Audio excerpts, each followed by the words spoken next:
नमस्कार। कल बुद्ध पूर्णिमा है और हम चर्चा करेंगे उस धर्म के विषय में जो ईसाई और इस्लाम के बाद दुनिया का तीसरा सबसे बड़ा धर्म है। इसके संस्थापक महात्मा बुद्ध शाक्य मुनि यानी गौतम बुद्ध थे।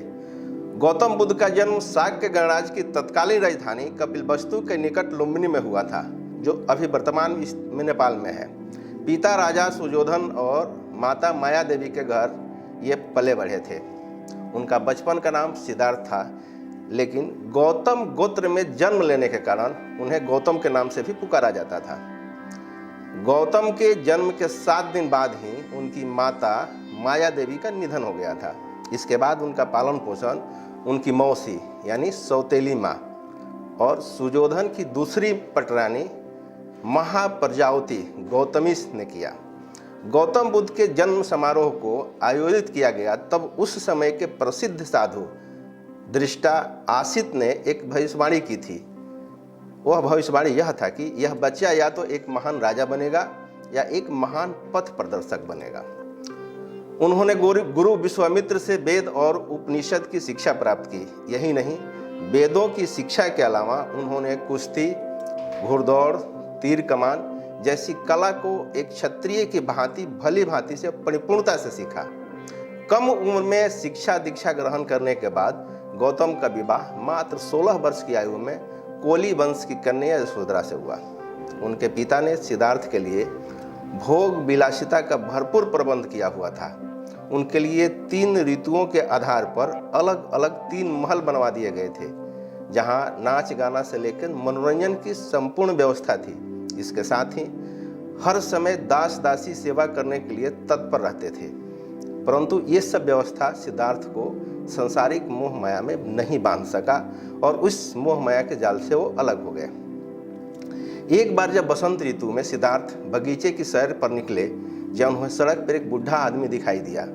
उसके दांत टूटे हुए थे, बाल पक गए थे, शरीर टेढ़ा हो गया था। हाथ में लाठी पकड़े धीरे धीरे वह कांपता हुआ सड़क पर चल रहा था। जब दूसरी बार सिद्धार्थ बगीचे की सैर को निकले, तब उनकी आंखों के आगे एक रोगी आ गया, जिसकी सांसें तेजी से चल रही थी। कंधे ढीले पड़ गए थे, बाहें सूख गई थी, पेट फूल गया था, चेहरा पीला पड़ गया था। दूसरे के सहारे वह बड़ी मुश्किल से चल पा रहा था।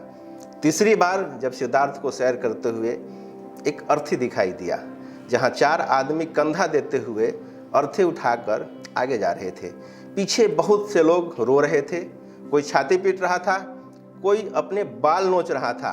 इन सभी दृश्यों को देख करके सिद्धार्थ बहुत विचलित हुए। उन्होंने सोचा कि धिक्कार है ऐसी जवानी का जो जीवन को सोख लेती है, धिक्कार है ऐसे स्वास्थ्य का जो शरीर को नष्ट कर देता है, और धिक्कार है ऐसे जीवन का जो इतनी जल्दी अपना अध्याय पूरा कर लेता है। और मन ही मन विचार करने लगे, क्या बुढ़ापा, बीमारी और मौत सदा इसी तरह होती रहेगी? इसके बाद जब सिद्धार्थ चौथी बार बगीचे की सैर को निकले, तब उन्हें एक सन्यासी दिखाई दिया, जो संसार की सारी भावनाओं और कामनाओं से मुक्त होकर प्रसन्नचित्त प्रतीत हो रहा था, जिससे गौतम बुद्ध काफी प्रोत्साहित हुए और एक सन्यासी बनने का निर्णय ले लिया। राज का मोह छोड़कर सिद्धार्थ तपस्या के लिए पहुंचे, जहां उन्होंने भिक्षा मांगनी शुरू की और घूमते घूमते अलार, कमाल और उद्दक रामपुत्र के पास जा पहुंचे, जिससे उन्होंने योग साधना सीखी, समाधि लगाना सीखा। लेकिन सिद्धार्थ को उससे भी संतोष नहीं हुआ, जिसके बाद वह उरुवेला पहुंचे और वहां पे अलग तरह से तपस्या करने लगे। शुरुआत में गौतम बुद्ध ने केवल तिल चावल खाकर तपस्या शुरू की थी। उसके बाद कुछ भी खाए तपस्या शुरू किया। 6 साल तक ऐसा करने के बाद, यानी कि कठिन तपस्या करने के बाद भी सिद्धार्थ की तपस्या सफल नहीं हुई। एक दिन बुद्ध के मध्य मार्ग में होकर कुछ स्त्रियां गुजरती हैं। गुजरते हुए वो गौतम बुद्ध तपस्या कर रहे थे। उस स्त्रियों का एक गीत सिद्धार्थ के कान में पड़ा। उस गीत के कुछ बोल ऐसे थे, बीड़ा के तारों को ढीला मत छोड़ो, ढीला छोड़ देने से उनकी सुरीला स्वर नहीं निकलेगा। इस तारों को इतना भी मत कसो कि वह टूट जाए। यह सिद्धार्थ की जच गई और मन मान लिया, और शायद यही नियति था और इसी आहार विहार से ही योग सिद्ध होता है। ऐसी बातें सुनने के बाद बैसाखी पूर्णिमा के दिन सिद्धार्थ बट वृक्ष के नीचे जो तपस्या कर रहे थे और उसी गांव की एक स्त्री सुजाता ने एक पुत्र को जन्म दिया, क्योंकि उसने बेटे के लिए एक बट वृक्ष की मन्नत मांगी थी। मन्नत पूरी होने पर वह स्त्री सोने के थाल में गाय के दूध की खीर भरकर बट वृक्ष के पास पहुंची, जहां सिद्धार्थ तपस्या कर रहे थे। उस स्त्री को ऐसा लगा कि वृक्ष देवता ही मानो पूजा कर रहे हैं। सुजाता ने बड़े आदर से सिद्धार्थ को खीर भेंट की और कहा, जैसे मेरी मनोकामना पूरी हुई उसी तरह आपकी भी मनोकामना पूर्ण हो। इतना कहकर सुजाता तो वहां से चली गई और उसी रात तपस्या करते हुए सिद्धार्थ की साधना सफल हुई। उस समय सिद्धार्थ को सच्चे ज्ञान का बोध हुआ था, तभी से सिद्धार्थ बुद्ध कहलाए। जिस पीपल वृक्ष के नीचे सिद्धार्थ को बोध हुआ, वर्तमान में वो स्थान बोधि वृक्ष कहलाया और बोध गया के नाम से लोकप्रिय हुआ। 80 वर्ष की उम्र में उन्होंने अपने धर्म का संस्कृति की जगह उस समय का सरल भाषा पाली में प्रचार शुरू किया। यानी कि पाली उस समय बहुत प्रचलित भाषा थी। कुछ समय के बाद वह काशी के पास मृगदाव, वर्तमान में सारनाथ पहुंचे, जहां उन्होंने सबसे पहले धर्मोपदेश देना शुरू किया। पाली सिद्धांत के अनुसार 80 वर्ष की आयु में गौतम बुद्ध ने घोषणा की कि वह जल्द ही परिनिर्वाण के लिए रवाना होंगे। जहाँ गौतम बुद्ध एक लोहार के घर अपना आखिरी भोजन ग्रहण किया, जिससे उनकी तबीयत खराब हो गई थी, ऐसा कहा जाता है। तभी बुद्ध ने अपने शिष्य आनंद को कहा कि वह कुंडा को कहे कि उनसे कोई गलती हुई है और उसका भोजन भी ठीक नहीं है। उन्होंने लोगों को मध्यम मार्ग का उपदेश दिया और अहिंसा पर बहुत ज़्यादा जोर दिया। उन्होंने यज्ञ और पशु बलि की निंदा की।